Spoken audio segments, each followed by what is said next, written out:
What is going on, Raiders? Soda Dragon here. Welcome, and I hope you guys are doing well. So we got a new Fragment Fusion coming in August 25th, and this is not a legendary, but an epic champion from the Shadowkin faction. And here he is, guys, NOGORYO here, and he is an attack champion of the Magic Affinity. So I've never looked over his kit before, and I'm going to give you my reaction to it. Let's start off with this A1 here, double commas.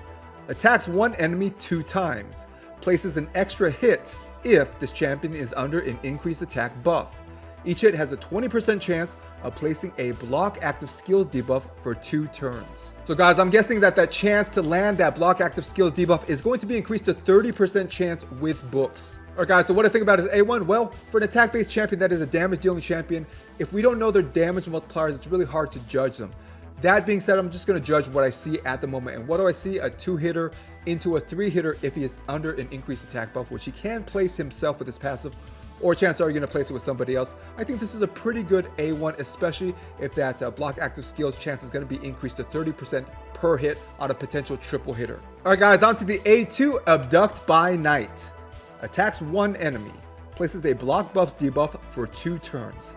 If this champion is under an increased attack buff, steals all buffs from the target enemy before attacking on a 4-turn cooldown. So what do I think about this A2 here? Well, the condition that increased attack buff really isn't that hard to find, whether or not other people are buffing the champion or he's self-buffing. Increased attack is super common, so yes, we can, chances are, fulfill that condition pretty easily. That means he's going to steal all buffs from a target before attacking and placing that block buffs. I think this A2 is really good, especially if it's booked to a 3-turn cooldown, which I think it will be. Alright guys, on to the A3, Faster Than the Eye.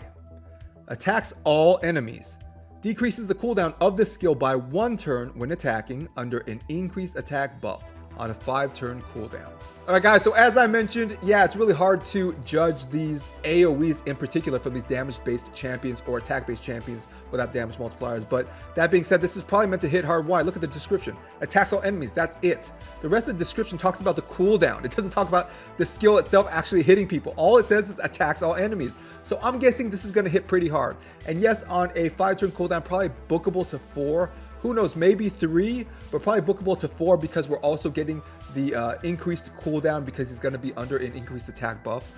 So overall, it's probably going to be a 3-turn cooldown with that increased attack buff on him, giving him that extra cooldown. This is probably going to hit hard, and so I'll say at this point, it's probably going to be a good skill because I can't imagine such a simple skill with no debuffs, no buffs, anything like that on an attack-based champ is not going to hit hard. Alright guys, onto his passive, Murderer's Lust. Places a 50% increased attack buff on this champion for 2 turns whenever an enemy's HP drops below 30%. This buff cannot be removed on a 3-turn cooldown. Alright guys, so what I think about this passive, well, I think it best functions as an addition to another champion on your team buffing this character with that increased attack buff. I don't think this passive is meant to be this guy's sole source of that increased attack buff.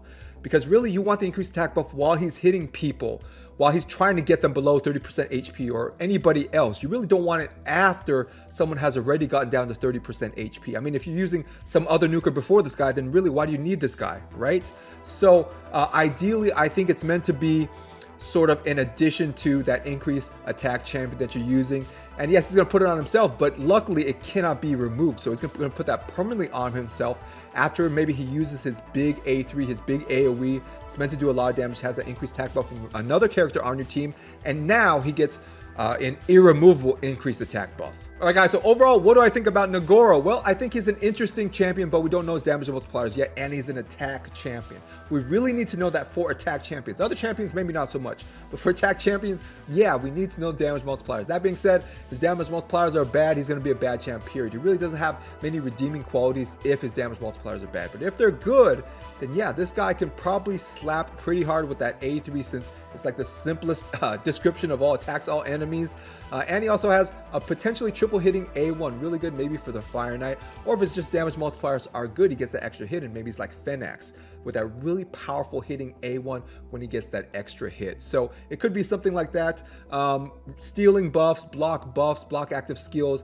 He has good, I'd say, debuffs, but we really need to know how hard that AoE hits. So hopefully it hits really hard. As far as the passive here, whatever. You're not going to be focused on that. You're not going to use that passive as the sole means to put that increased attack buff on this champion. I mean, after someone's already at 30% health, one of the enemies, I mean, come on, you want it before this guy hits everybody. So really, it's kind of like just to ensure that he does have that increased attack buff forever as long as he's alive. Maybe it's bookable to a 2-turn cooldown, that 2-turn buff on a 2-turn cooldown.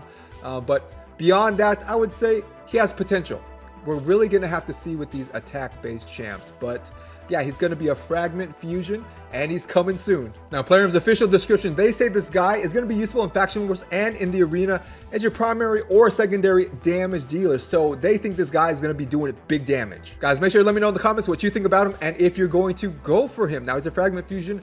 But that being said, I don't know if it's going to be hard or easy. We have no information at this time. So hopefully as an epic, this guy is not going to be hard to get. So guys, let me know once again if you're interested in getting this guy. So thanks for watching. And if you guys haven't yet, like, subscribe, and share, turn on all notifications. Stay safe, and I will see you guys in the next video.